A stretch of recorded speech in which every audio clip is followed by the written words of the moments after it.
The following video may not be suitable for children 13 and under. Viewer discretion is advised.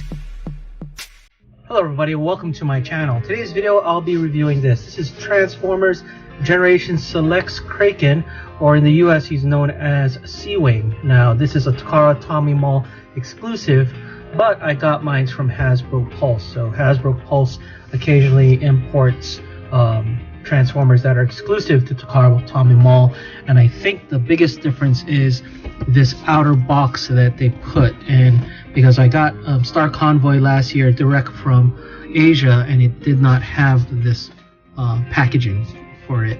You can see it says authentic Takara Tommy Mall product as sold in Japan, and here's the back of the box, and let's take it out, where you can see, I think this is probably how they're packaged in Japan. This is Generation Select's Seacon's Kraken over here. Here's the back of the box, and the top and bottom. So let's take the sleeve off, and you have this nice little brown box, Decepticon symbol on it. Nothing much, it's pretty much all the same. The back is blank, and this is what we have. Ooh, very cool in package. Here's Kraken out of the box, and as you can see, he does come with a lot of things. First of all, we have his instruction sheet here and glossy paper. You also get the hand, which I really like. Seems like every single Seacon except for Turtler is coming with a hand, which I don't mind at all, because I can use this hand for another combiner, maybe Superion or Manosaur, but hopefully more hands are on their way. He also comes with these two weapons that go on his wings. He comes with his gun with nice painted detail on it. A lot of pegs for combining. He comes with this bladed weapon, which is a metallic pinkish tint on it. Very nice. Which looks like it will combine with other weapons.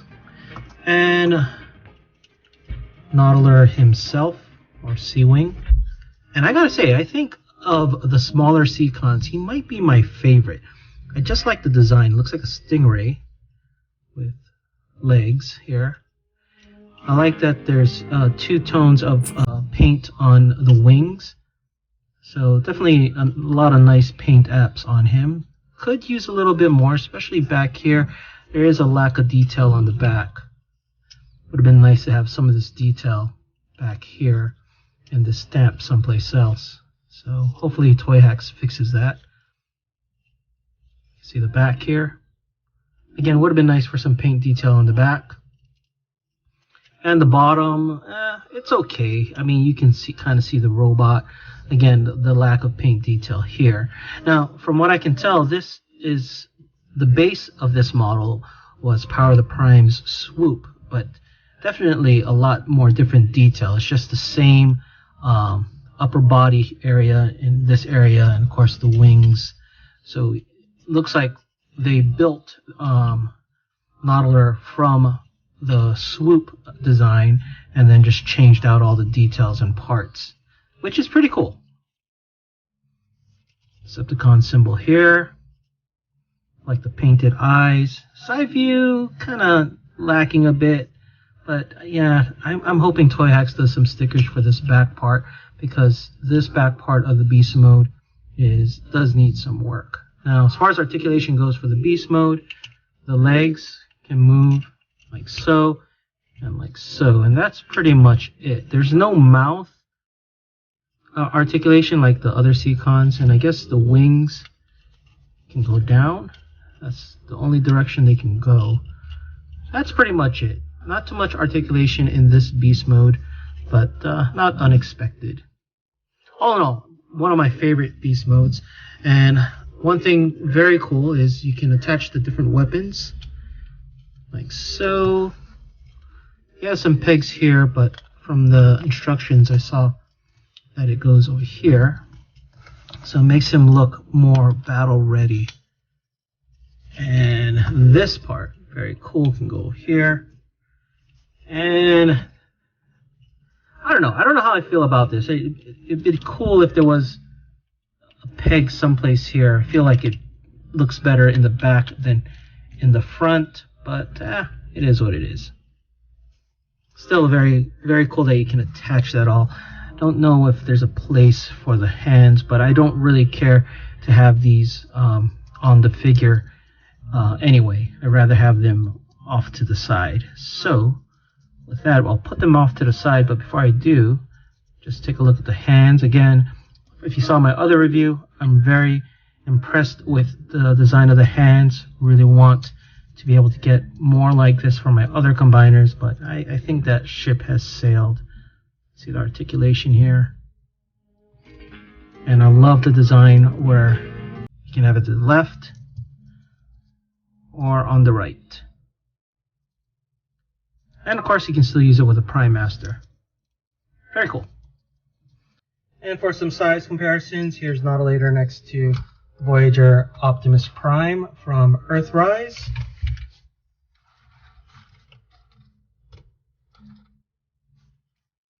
And next to Voyager Starscream, also from Earthrise. And even though he's a deluxe figure in beast mode, he is still pretty big with all that wings and accessories on him.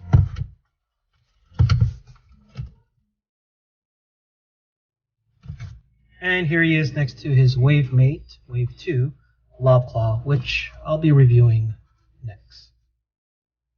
Okay, on to transformation, which is not too difficult. First, let's remove all his accessories here. You can leave this on still, so that doesn't really affect transformation. So first I'm going to separate the legs, just like Swoop, because it's the same leg design. Bring it down, that down, put the tail up, and then with the legs we're going to rotate them like this, so this part sticks out, like so. There you go, trying to get it flushed. Make it all nice and tidy. There's the legs. And then we're going to take out the arms here, just flip them out. Take them out of those little slots and bring them down. Rotate them forward, and then we're going to flip out the fist. There you go. Flip out the other fist. There you go. And then this part, the head is going to come down. The robot head is going to come up, like so. And then this is going to close up and tab in. And there you have Nautilator, or Kraken in Japan, in robot mode. We have his gun that we can just add on here, put in his hand, and his bladed weapon. And I gotta say, he looks really nice. Now I think you can probably put this somewhere, but I don't know. I mean, there's enough 5mm holes that you could probably stick this somewhere, but like I said, I'd rather have this off to the side.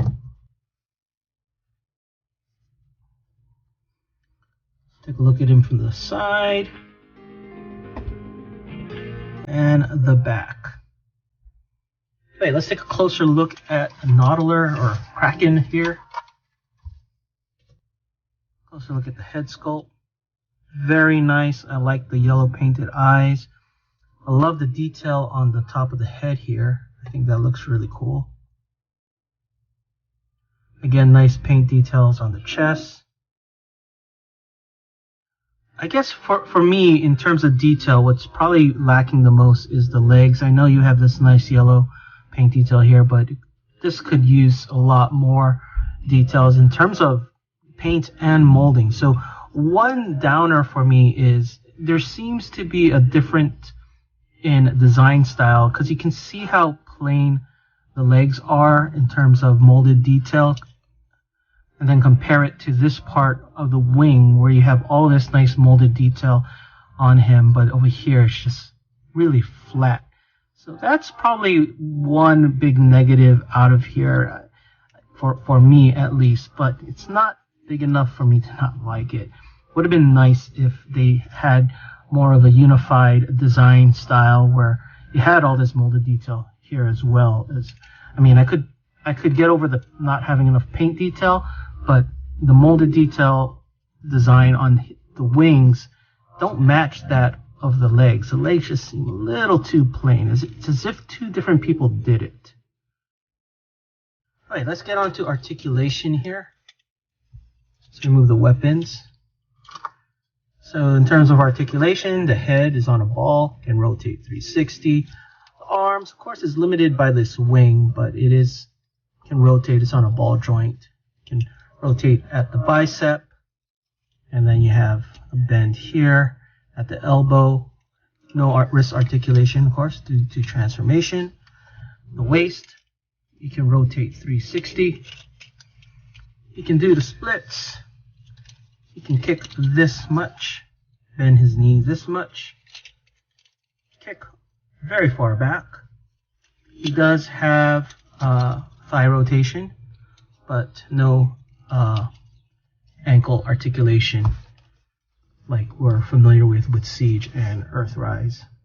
But still, yeah, all in all, I think he's an awesome figure. And for some size comparisons, here he is next to Earthrise Optimus Prime. Here he is next to Siege Blue Streak, who has had the Toy Hacks treatment. So my final thoughts on Generation Select's Kraken. I gotta say, I really like this figure, even though there's that molded detail issue on the legs that don't match the rest of the body. I think this is my favorite Seacon out of the 4 that I have so far. I like the colors, the paint details. You know, I'm always wanting more, but I think it has enough, and I hope Toy Hacks does have a set for this guy coming up soon, because I'd love to see what they do with it. But all in all, I really like this figure, and the Seacons are becoming my favorite combiner for my Chug collection right now, and I can't wait to finish them all. Anyway, let me know what you guys think in the comments below, and thanks for watching. If you enjoyed this video, please give it a like and subscribe. Follow us on social media and check out our Discord. Links in the description below.